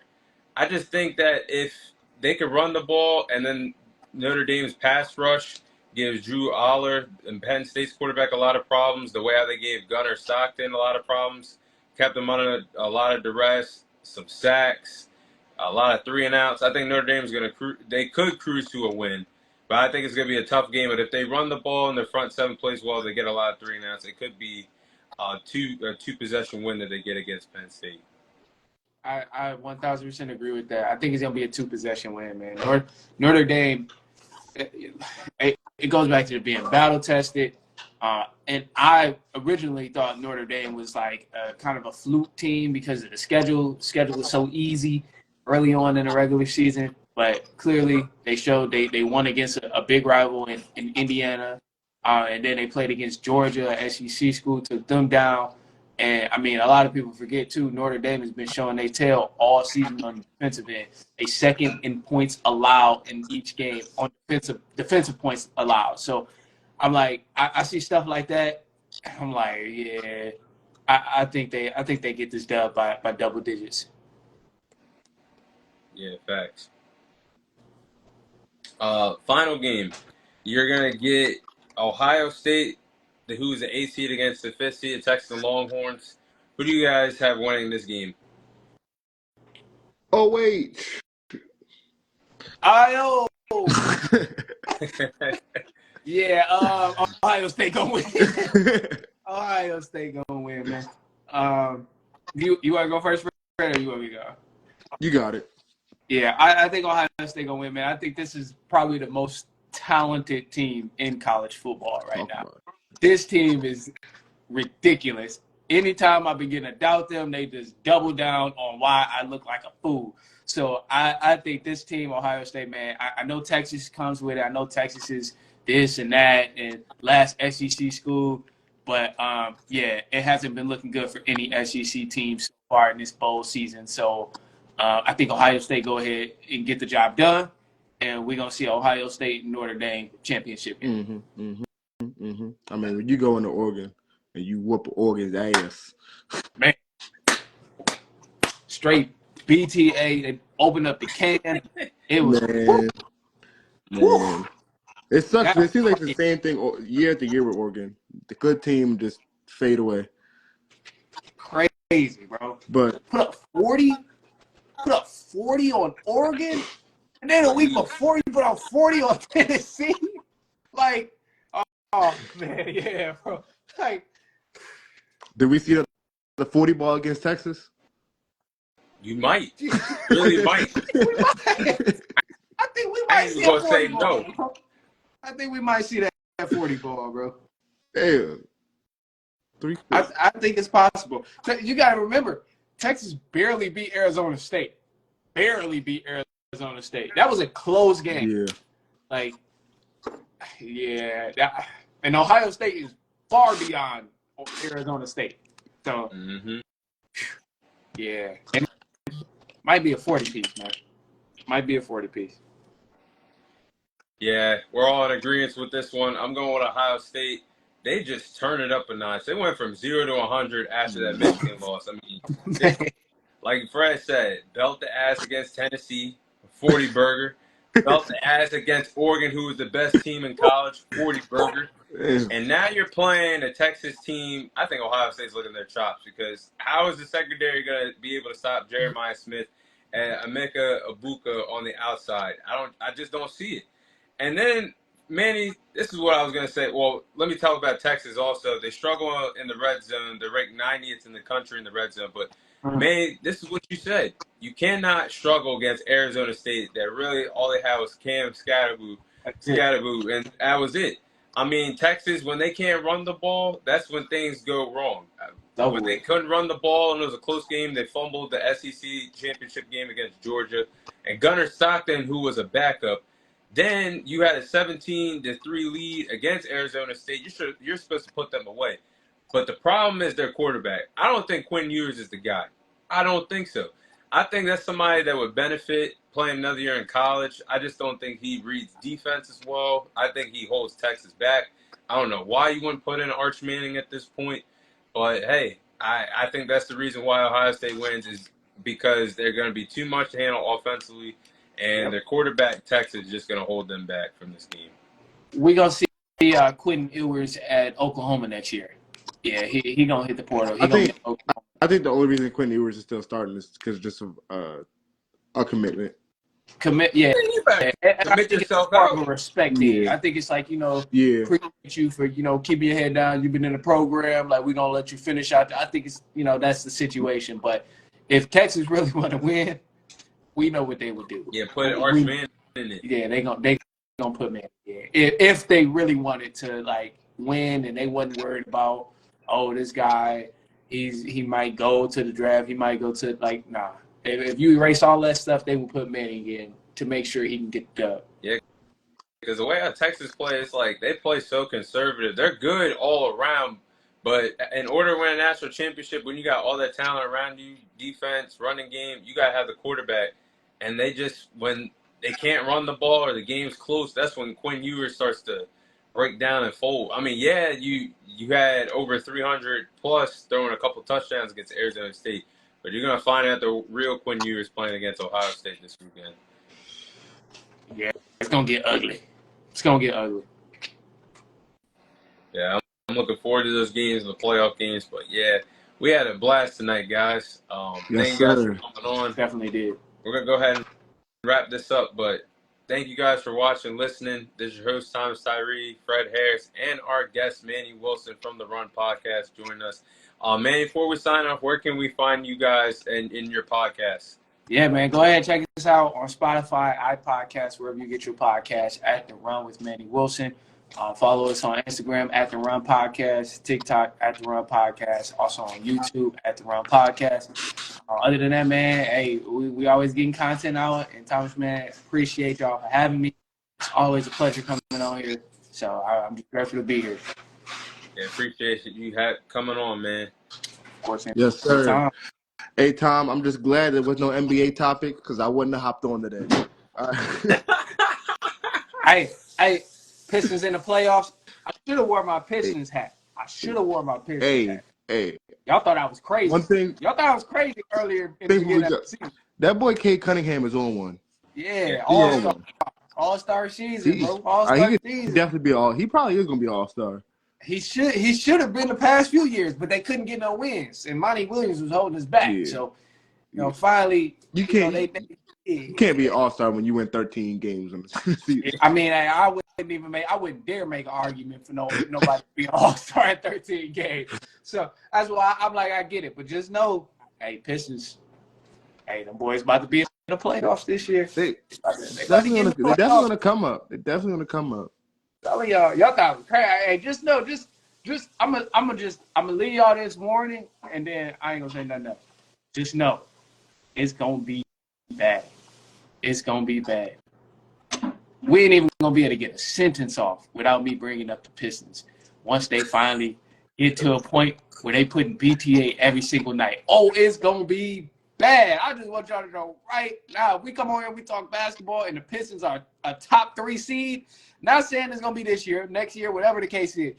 We get on here and they're top 3 seed. Oh, it's gonna be bad. It's gonna be bad. That's all I'm gonna say. I'm gonna just leave it at that. One more. I know we gotta get off here. But it would be a crazy trade if the Pistons went out and got Lauri Markkanen. We about to get Kyle Kuzma. That's terrible. I don't know why why would you bring your team down like that? That's terrible. That motherfucker is ass. He's only playing good right now because he want to get traded. He can go back to the same old Kyle Kuzma you trade for him. You know what? I'll take a Lauri Markkanen too though, because he's a big who can stretch the floor, and that's desperately what they need right now. Because Duran is good on the boards and stuff, but he can't stretch the floor. He kind of remind me of like the Andre Drummond. When Drummond was there, like you could just grab boards and catch oops, and that's not. I think a Lauri Markkanen would be a perfect fit for that team, and that would make. They're not done. They're gonna make something happen at the deadline. Hopefully. But I don't think it's gonna be Markkanen. But they got to get some. I would love for that. I would love Lauri. They want the whole house for Lauri Markkanen. I don't know why. Yeah. They would be like, get rid of K, get rid of Ivy. They'd be like, get rid of everybody. Right. Bring them here. And they want the first round pick. Yeah, give him first round pick too. Yeah, they'd be trying to rob the trade. Yeah, that'd be some good stuff though. But yeah, man, my bad. I had to get my fair warning. But yeah, I had fun today, guys. Yes, But sir. again, thank you guys for watching, listening. Your host Thomas Tyree, Fred Harris, and Manny Wilson sign off. And we'll see you guys on next week's episode. Thank you All guys right, for peace. nice too. Be easy, fellas.